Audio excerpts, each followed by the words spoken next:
사도행전 1장 6절로 11절의 말씀을 보겠습니다.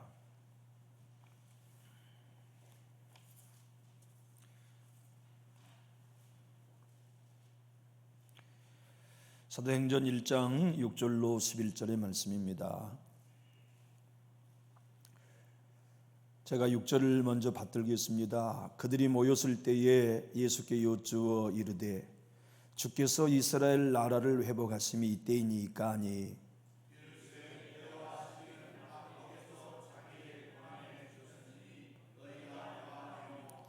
오직 성령이 너희에게 임하시면 너희가 권능을 받고 예루살렘과 온 유대와 사마리아와 땅끝까지 이르러 내 증인이 되리라 하시니라.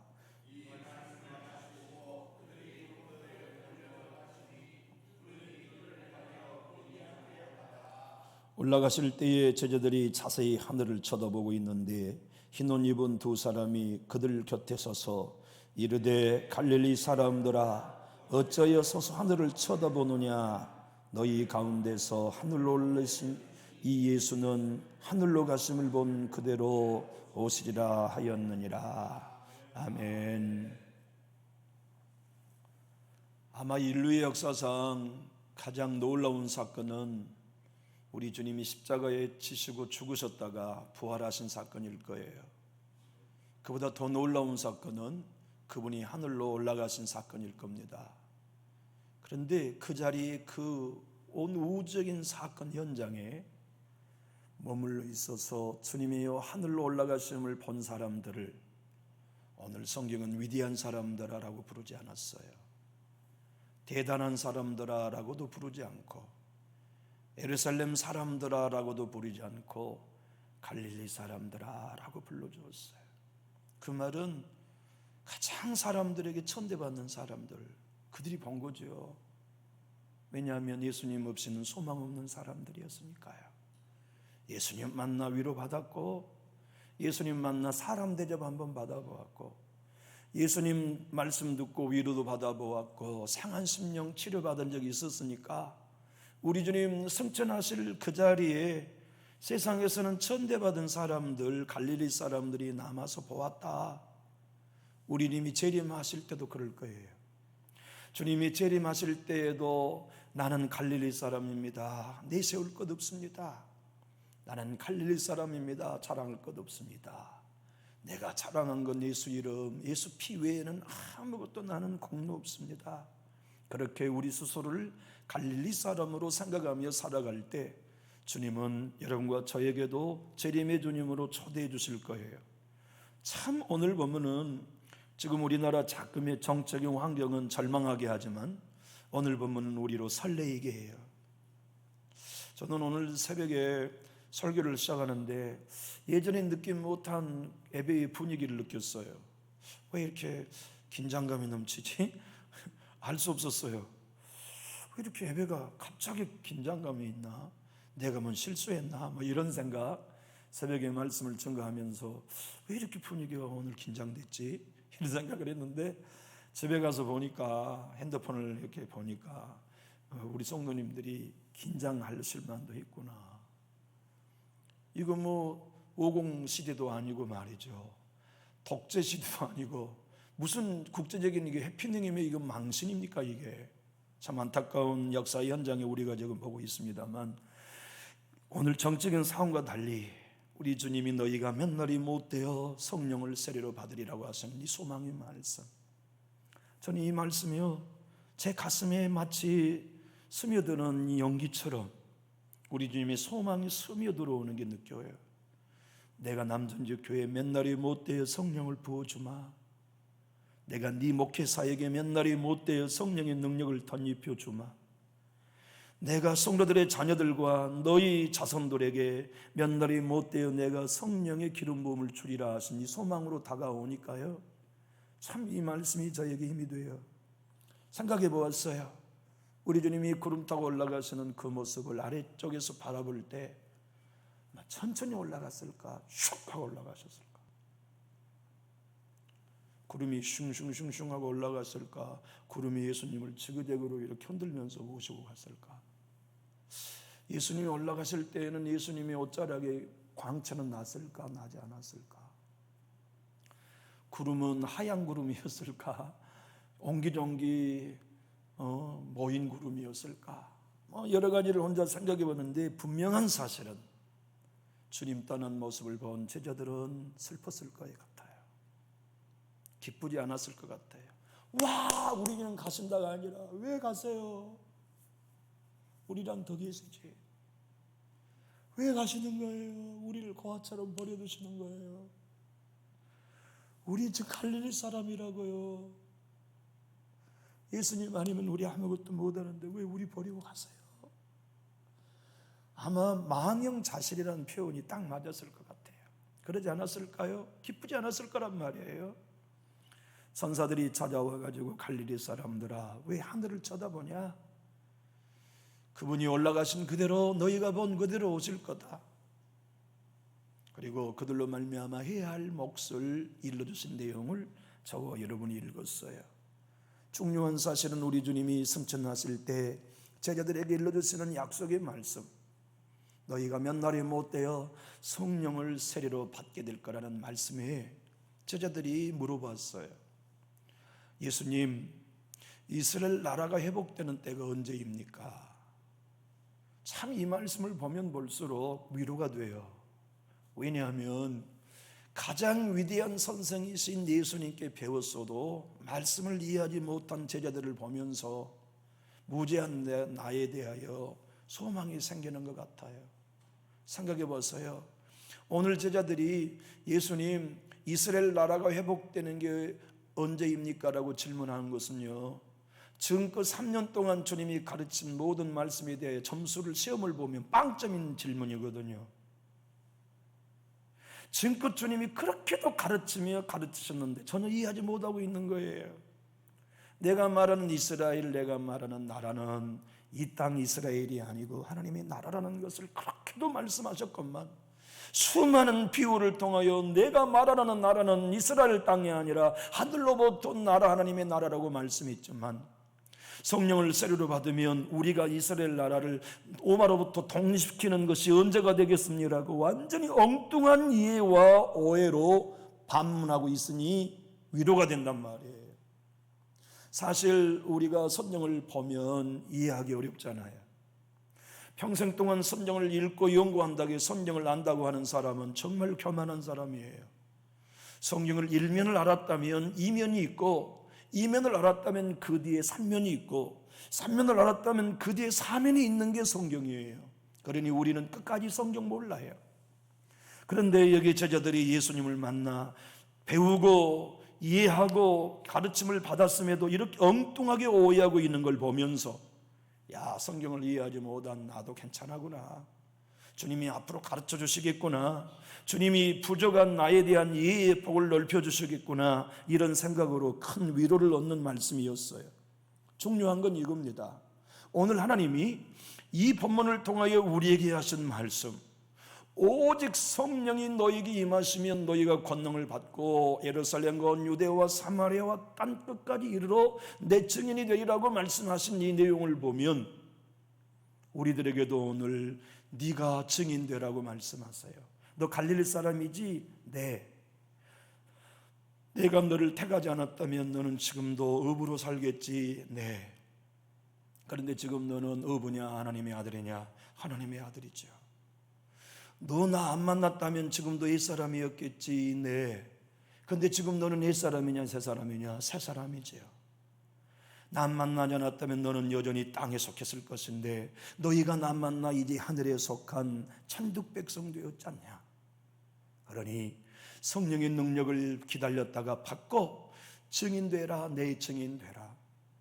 여러분, 예수님의 성령으로 인하여 능력받은 사람은 교회 증인도 아니에요. 목사의 증인도 아니에요. 우리 자신의 증인도 아니고 예수님의 증인이지요. 예수님이 내가 보았습니다. 십자가의 채찍에 맞아 죽으셨습니다. 내가 봤습니다. 내가 봤습니다. 그분이 채찍에 맞아 십자가에 못 박혀 죽으실 때도 소리 하나 들려내지 않았습니다. 이유는 이사야의 예언을 응하려고 하셨습니다. 내가 봤습니다. 내가 증인입니다. 우리 예수님이 무덤에 들어가 누우셨던 걸 내가 보았습니다. 내가 증인입니다. 3일 만에 부활하신 걸 내가 보았습니다. 내가 예수의 증인입니다. 40일 동안 우리에게 찾아와 동행하시고 하늘나라에 승천하시고 가셨습니다. 그리고 그분이 약속하신 대로 10일이 지난 오순절에 우리가 성령 받았습니다. 내가 그 증인입니다. 그래서 증인은 예수 증인이에요. 신앙하다 보면 우리는 내 증인이 되기가 얼마나 쉽습니까? 내가 얼마나 수고했습니까 하는 내 증인 말이에요. 내가 얼마나 눈물겹게 십자가 졌습니까? 나 좀 알아주십시오 하는 내 증인이 되기가 얼마나 쉬워요. 신앙생활 하다 보면 우리 그러잖아요. 내 아픔에 대한 내 증인이 되고, 내 눈물에 대한 내 증인이 되고, 내 희생에 대한 내 증인이 되어서 나 좀 알아달라는 증인이 많은데, 우리 주님은 그때나 지금이나 여러분과 저에게 증인은 나 예수를 증언하는 증인이어야 한다고 말씀하세요. 우리가 각오한다면 왜 성령을 하나님이 안 주시겠어요? 하나님, 나 예수만 증언할래요. 나 갈릴리 사람이랑은 잊지 않을게요. 나 예수님만 진짜 증언할 터이니 약속하신 성령을 주세요라고 할 때 왜 주님이 우리 남전육교회를 건너뛰시겠어요? 왜 여러분과 저를 건너뛰시고 버리시겠습니까? 주님이 오늘 6절로 8절에 이렇게 말씀하셨어요. 그들이 모였을 때에 예수께 여쭈어 이르되 주께서 이스라엘 나라를 회복하심이 이때이니까 하니 이르시되 때와 시기는 아버지께서 자기의 권한에 두셨으니 너희가 알 바 아니요 오직 성령이 너희에게 임하시면 너희가 권능을 받고 예루살렘과 온 유대와 사마리아와 땅 끝까지 이르러 내 증인이 되리라 하시니라. 우리 주님이 말씀하셨어요. 너희들 또 오해하는구나. 내가 성령의 세례를 주어 너희들에게 기름 부으려고 하는 것은 하나님의 나라가 이 땅에 이루어지게 하려 함인데, 내가 이 땅에 이루는 하나님의 나라는 너희가 생각하는 로마로부터 이스라엘이 독립한 나라를 의미하지 않는다. 내가 말한 내 나라는 하나님이 왕이신 나라, 하나님의 은혜로 사는 백성들이 모이는 교회, 성령의 음성을 듣고 순종하는 백성들이 모이는 내 백성의 공동체 에클레시아를 통해 이 땅에 이룰 하나님의 나라라고 말씀하셨어요. 중령 오늘 본문의 말씀에 이렇게 표현되고 있어요. 그들이 모였을 때에, 여러분 교회의 핵심은 모이는 데 있어요. 에클레시아라고 하는 헬라의 원어의 의미는 부르심을 받아 모임이라는 뜻입니다. 하나님이 세상에서 우리를 불러 교회에 모여두시는 사람들, 죄악 가운데서 불러내고 사단의 노예에서 불러내어 예수 지체로 모인 사람들, 그들이 에클레시아인 여러분과 저지요. 그래서 성령은 모인 곳에 모인 사람들에게만 임한 거죠.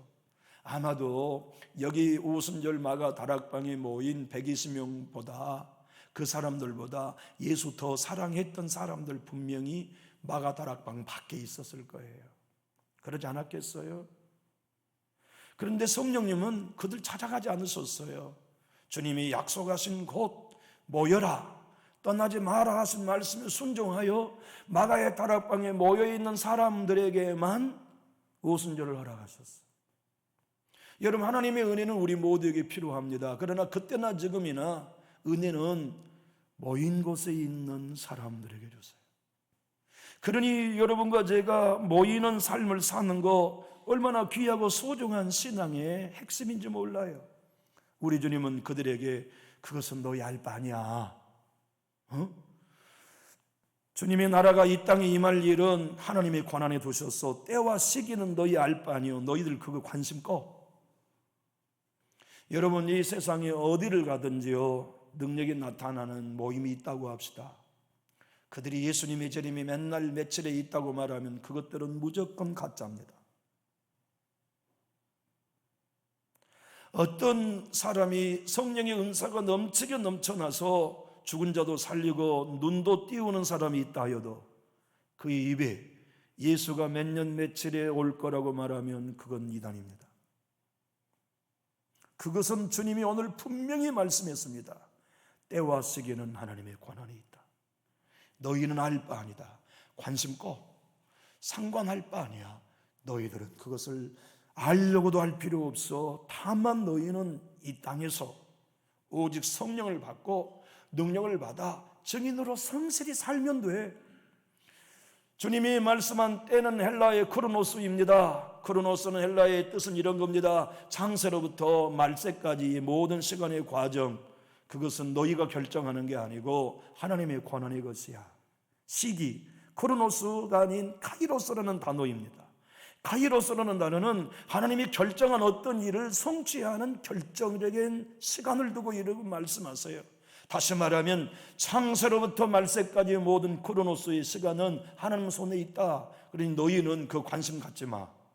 카이로스, 예수님이 재림하시는 그때는, 내가 재림할 그때는 아버지 권한에 있어 너희는 그날에 대해서도 신경 꺼. 너희는 성령의 능력을 받아 오직 증인으로 살아라. 예루살렘과 온 유대와 사마리아와 땅끝까지 지리적으로 확산이잖아요. 여러분, 예루살렘이 어떤 곳입니까? 예수님을 죽인 사람들이 동네입니다. 이들이 모이는 건 여러분 쉬웠을까요? 어려웠을까요? 이들이 모여있는 환경은 녹록했을까요? 생명을 걸어야 모일 수 있었을까요? 그들이 모이는 건요, 쉬운 일이 아니었습니다. 잡히면 죽어요. 대지상과 유대의 종교에서 예수를 따른 이단들을 색출하여 죽이고 있는 때에 마가의 다락방 예루살렘 중심에 모여있는 건 너무나 위험한 일입니다. 그런데 그들은 순종했어요. 주님이 약속하신 대로 약속하신 성령을 받아야 되겠다. 우리 주님이 약속하신 성령을 믿고 기다렸어요. 그래서 하나님은 그들에게, 순종한 그들에게 성령을 주시고 그들로 말미암아 증인되게 해주셨죠. 우리 주는 오늘 또 우리들에게 말씀합니다. 사랑하는 남준이 교회의 성도들아, 교회가 어떻게 될까 너희 신경 쓰지 마. 너희 자녀들이 어떻게 될까 너희 상관할 바 아니다. 너희가 성령의 능력을 받고 증인되면 내가 내 일을 할 거다. 내가 남준이 교회를 세울 거고 네 자녀들을 세울 거다. 우리의 삶 속에 예루살렘이 어디입니까? 감당하기 어려운 사명의 자리예요.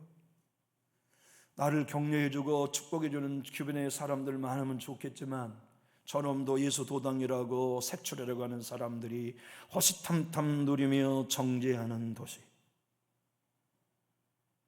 내가 예수님을 따른 사실 하나가 영광이 아니라 덫이 되고 허물이 되는 도시, 그래서 예수님을 죽였던 그들이 예수를 따랐던 나조차 죽이려고 공격하고 있는 바로 그곳을 떠나지 아니하고 성령님이 임하시면 그들에게 먼저 증인되라고 말씀하셨어요. 그들 건너뛰기가 아니라 그들에게 증인되고 온 유대 땅 너희를 미워했던 동포들에게 증인되고 사마리아에 증인되고 땅끝까지 증인되라고 하신 주님의 말씀을 오늘 우리도 함께 듣고 있지요. 사랑하는 교회 여러분, 주님은 우리 모두를 사명자로 부르신 것도 맞아요. 예배자로 부르신 것도 맞고 만민이 기도하는 집으로 기도하는 자로 부르신 것도 맞아요. 그런데 진짜 하나님이 우리를 부르신 목적은 예수 증인되라고 부르신 거죠. 예수 증인 되지 않고 사역하면 아픔을 만들기 쉽잖아요. 예수 이름 증언하지 않고 헌신하면 십자가 없는 헌신하기가 쉽죠. 예수 전도단의 훌륭한 선생님인 권규호 목사님은 한국교회가 멍든 것은 십자가 없는 헌신 때문이라고 말해요. 목사도 교회를 개척하여 40년 섬겨놓고 십자가 없이 헌신하고 보니까 은퇴할 쯤이면 내가 이 교회에 세웠다고 자기 부인하지 못한 것 때문에 한국교회에 아프고, 모든 교회에 멍든 것은 헌신한 사람들이 십자가에 죽어서 내가 한 것이 아닙니다, 예수님의 은혜입니다라고 말하지 아니하고 내가 남보다 수고했습니다는 고백 때문에 한국교회가 이만큼 멍들고 있다는 지적이죠. 교회 여러분, 우리가 진짜 예수의 증인이 되려면 순교해야 합니다. 오늘 본문의 말씀 증인이라는 헬라의 원어는 말티슈라는 단어입니다. 말티슈라는 단어는 순교자라는 뜻이거든요. 우리가 죽어서 공산당에게 총에 맞아 죽는 순교자 되는 거야 뭐 쉬운 일이겠죠. 일제시대 때 신사 참배하지 아니하므로 또 우리가 고난받아 순교한다고 하는 것도 쉽지는 않으나 보다 쉬운 일이겠으나 진짜 순교는 매일매일 가정에서 순교하는 거예요. 매일매일 직장에서 순교하는 거예요. 예수 증인으로 남기 위해서. 내가 죽고 예수로 사는 건 순교입니다. 날마다 나를 부인하고 자기 십자가 지고 가는 건 순교예요. 우리 교회에서 목사인자나 여러분이나 예수의 증인되는 거, 날마다 목사도 내가 죽고 예수로 사는 순교자가 되어야 증인되는 거고, 여러분도 주님의 교회에 섬기면서 내가 죽는 순교가 있어야 해요.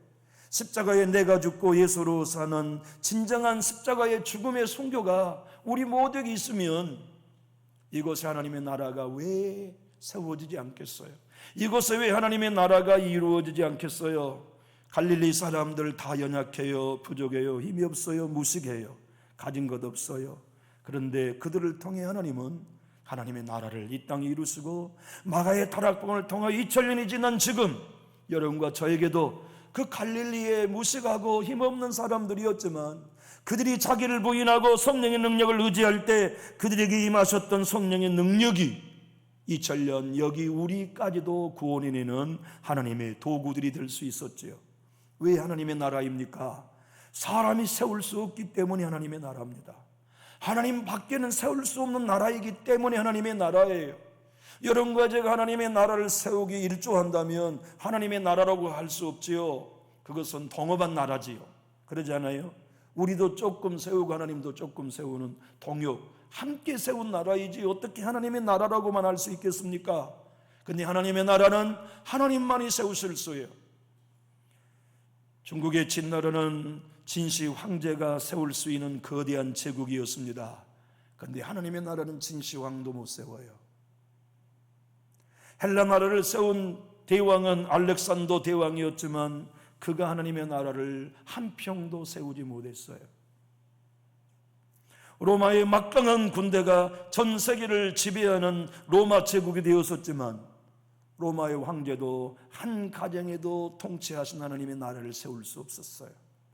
그러나 갈릴리 사람들은 하나님의 나라를 세웠어요.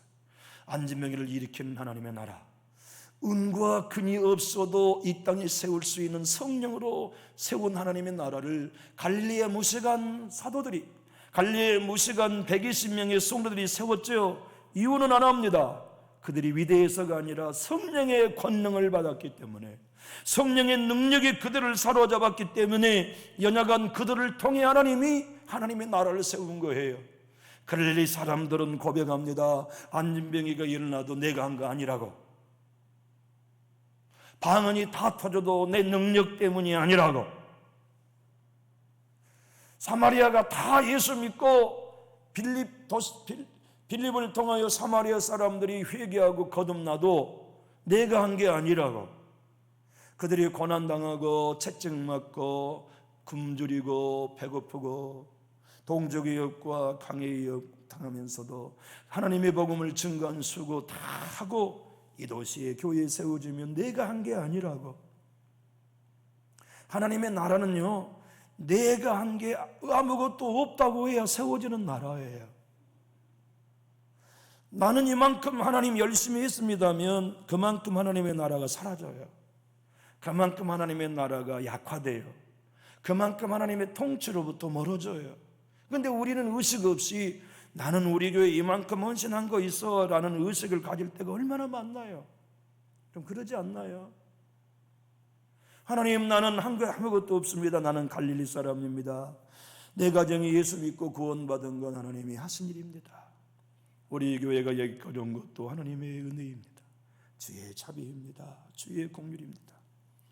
김남준 목사님은 이렇게 말씀합니다. 하나님의 나라는 오직 하나님만이 이루실 수 있습니다. 단 자신의 부족함과 연약함을 인정하는 우리들을 통해서 이루십니다. 부족하고 연약한 갈릴리 사람들만 할 수 있어요. 나는 한 거 없다는 고백 말입니다. 그래서 우리 교회가 여기까지 온 게 하나님의 은혜입니다. 내 가정 여기까지 온 것이 하나님의 은혜입니다. 때와 시기는 아버지 손에 있고 나는 하나님 앞에 순종하여 엎드릴 뿐입니다는 이 고백이 우리에게 있다면 당신의 나라를 세우고 싶은 소원이 불타는 하나님이 왜 우리 교회에 하나님의 나라를 세우지 않으시겠어요?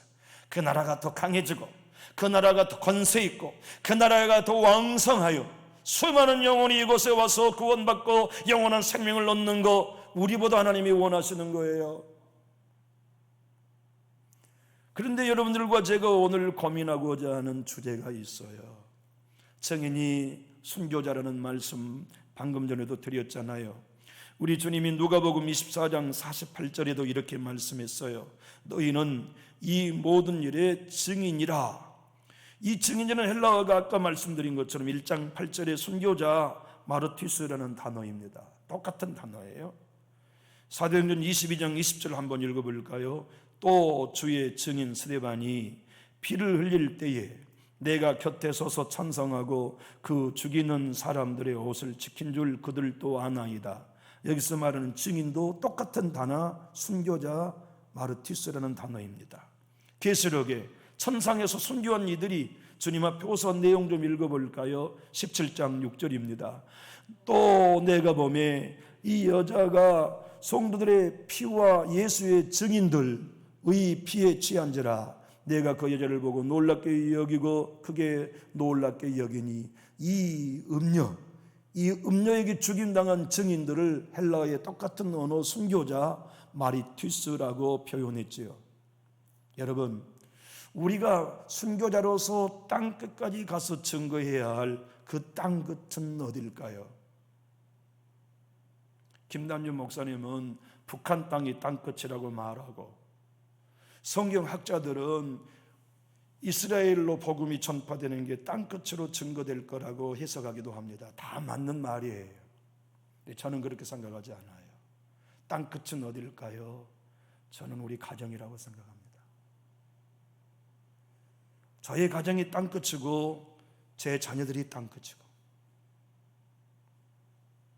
만약 한번 생각해 보십시오. 우리가 북한 땅이 됐던 이스라엘이 되었던 땅끝으로는 그곳에 복음은 증거했는데 주님 오신 날에 내 자식들은 천국에 못 간다면 우리가 무슨 증인 노릇했다 하겠습니까? 진짜 우리의 땅끝은 우리 가정입니다.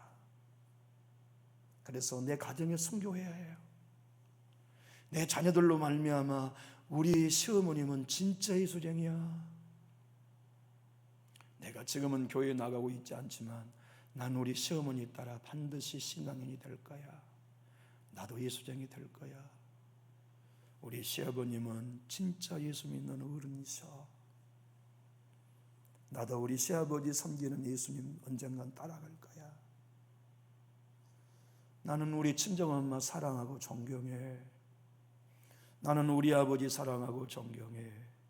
우리 아버지, 우리 엄마는 진짜 참 신자였어. 우리 자녀들이 우리를 보고 그렇게 반응한다면 우리가 땅끝 가정에서 순교자로 살고 있는 게 맞아요. 가정에서 내가 순교자로 살지 않고 자기를 부인하지 않고 하고 싶은 말을 다 한다고 칩시다. 가정에서 내가 우리의 자녀들 앞에 순교하지 않고 하고 싶은 성질을 다 부린다고 생각합시다. 그 자식들이 친자식이어도 아버지가 믿는 예수 난 싫다고 말하지 않겠어요? 큰아버지와 아버지가 갈등할 때 우리 아버지는 언제나 져주시더라. 우리 아버지는 예수 때문에 증인되려고 순교하시더라. 우리 아들들이 봐야 해요. 우리 엄마와 고모가 다투고 재산 싸움 할 때 우리 엄마는 양보하시더라. 예수 증인되려고. 그래서 우리 엄마는 그때도 질 수 없었지만 예수 증인되려고 순교하시더라. 자기를 부인하시더라. 딸들이 보아야 해요. 그래서 그 자식들이 우리 엄마와 아빠가 증인되어서 예수 증거하는 걸 그들이 보고 그들도 우리가 걸은 그 길을 걸어서 예수 증인 되게 하는 것, 그것이 여러분과 제가 진짜 성령의 능력으로 증인되는 길이죠. 100주년 기념교회 한 여집사님은 예수를 모르는 청년 시절까지의 삶을 살았어요. 교회를 한 번도 안 가봤어요. 그런데 멋진 남자를 만나 사랑에 빠져 둘은 깊어졌고 결혼하기로 결정했어요. 문제는 신앙이었어요. 그 사랑하는 남자친구의 집안은 한국의 대표적인 기독교의 가문이었고, 이 자매는 한 번도 교회 가본 적이 없는 불신자였어요. 평생 동안 신앙하고 아들이 믿음의 배필을 만나기를 원하여 기도했던 장로님, 아빠, 권사님, 엄마가 믿음을 가진 아들을 불러다 놓고 꾸지람을 해요. 너희 할머니, 할아버지가 평생 동안 너를 위해 얼마나 기도하셨냐? 이 엄마와 아빠가 너에게 믿음의 배필을 만나도록 평생 기도했다. 그런데 네가 그 불신자인 처자와 결혼하겠단 말이냐? 네 아버지, 어머니, 나는 아무개와 결혼할 것입니다. 엄마와 아빠가 물어봅니다. 진짜 너 그렇게 하기로 결정했느냐? 네. 그래서 이 아들 앞에서 엄마, 아빠, 장로님, 권사님이 대답하십니다. 네가 그렇게 결정했다면 너희 할머니, 할아버지의 기도 응답이라고 우리는 믿을 것이다. 그리고 이 엄마와 아빠가 내 아들에게는 좋은 신부감을 믿음의 여인으로 주시라고 기도했는데, 지금 네가 사귀고 있는 자매가 믿음이 없다면 결혼하여 어느 순간 반드시 우리의 기도에 응답하여 믿음 있는 아내로 만들어 주실 걸 믿고 결혼을 허락한다. 그리고는 결혼을 결정하는 날에 신부감이 되는 며느리감에게 이렇게 시아버님, 장로님이 말씀하셨대요. 믿지 않는 너를 내 아들의 배우자로 선택한 것은 천만 뜻밖의 일이다. 믿지 않는 며느리가 돌아온다는 것은 우리에게는 너무나 실망스러운 일이지. 이 상실된 마음을 며느라기 너는 모를 거다. 하지만 내 아들의 믿음으로 너를 선택한 이상 너는 이제 기도의 응답이라고 믿고 우리는 너를 위해 기도할 것이다. 순교자가 된 거예요. 이 결혼 안 된다고 말하지 않고 그 며느리, 믿음 없는 며느리를 맞아서 이 아이가 언젠가는 믿음의 사람이 되기로 결정하고, 이제부터 시부모님이 가정에서 말투수, 순교자의 모습을 며느리에게 보이기 시작해요. 시어머니, 시아버지가 교회를 갔다 오셔도 며느리는 텔레비전을 보고 있어요. 한 집에서 사는데 시어머니와 시아버지는 식사 기도를 하여도 며느리는 눈을 뜨고 먼저 숟가락을 들고 있어요. 여러분 상상을 한번 해보십시오. 이런 환경에 믿음을 갖는 시부모님이 견딜 수 있을까요? 그런데 놀랍게도 5년이 지나는 동안에도 시부모님은 한 번도 짜증을 내지 않았어요. 10년이 지났는데도 며느리에게 한 번도 짜증을 내지 않았어요. 그리고 매일매일 십자가에 못 박아 죽어지는 고백을 했는데, 어느 날 성령님이 일하기 시작했어요. 결혼한 지 10년째 되던 어느 날에 이 며느리가 장을 보고 오다가 개척교회의 부흥집회라는 프랑카드가 있어서 괜시리 교회를 가보고 싶은 거예요. 그래서 장 본 걸 현관 안에다 놓아놓고 부랴부랴 성경책도 가지고 가지 않은 채 개척교회에 딱 뒤에 앉는데 하나님의 음성이 들렸어요. 내 딸아, 왜 인자 오니? 교회를 참 나간 며느리가 첫날에 하나님 만나버린 거예요. 그리고 엉엉 울면서 내가 하나님을 온전히 예배하는 예배자가 되겠다고 헌신하여 집사가 됐어요. 그 얘기가 이지철 목사님이 100주년 기념교회를 목회할 때 신실한 여집사님의 간증이었다고 그분의 책에 기록해 놓았어요. 그리고 이지철 목사님은 이 사도행전 1장 증인의 이야기를 설교하면서 이렇게 한국에 제일 가는 100주년 교회의 성도들에게 설교했어요. 사랑하는 교우 여러분, 여러분이 정령 창조주 하나님을 믿는다면 그분의 고우 영역과 자유로우심을 상관하려는 오유를 범하지 마십시오. 하나님께서 무소부재하심에도 불구하고 형체 없는 성령님으로 우리와 함께 하시며 우리 삶의 고유 영역과 자유를 존중해주고 계심을 잊지 마십시오. 진정 하나님의 전능하심을 믿는다면 현재 주어진 상황과 사람들 속에서 그분의 자유로우신 뜻이 있음을 겸허히 받아들이십시오. 그리고 주어진 상황에서 자신을 품고 계시는 성령님을 힘입어 오직 주의 발자취를 따라가십시오. 주님께서 맡겨주신 사람들의 삶의 영역과 자유를 상관하지 말고 그들 앞에서 성령님을 쫓아 그리스도의 증인으로 살아가십시오. 그때 여러분이 두 발 딛고 서 있는 그곳이 땅끝이요, 여러분이 주님의 말씀을 따라 증인되어 자아를 부인하는 그 자리가 땅끝이 될 것입니다. 사랑하는 교우 여러분, 우리의 땅끝은 이 교회입니다. 제 땅끝, 제가 땅끝까지 증인되어야 할 땅끝은 남전주 교회입니다. 이 교회에서 내가 죽어 증인되어야 하고 여러분도 이 교회에서 죽어 증인되셔야 하고, 저의 땅끝은 제 자녀들이 있는 집입니다. 여러분의 땅끝도 여러분의 자녀들이 있는 여러분의 댁입니다. 우리 그 자리에서 내가 죽는 순교자가 되고 내 안에 예수님이 사는 참다운 성령의 순교자가 되어서 여러분의 가정이 자손들 모두와 함께 구원받고 영원한 생명을 얻는 복된 가문이 다 될 수 있기를 우리 주님의 이름으로 축복합니다. 기도하겠습니다.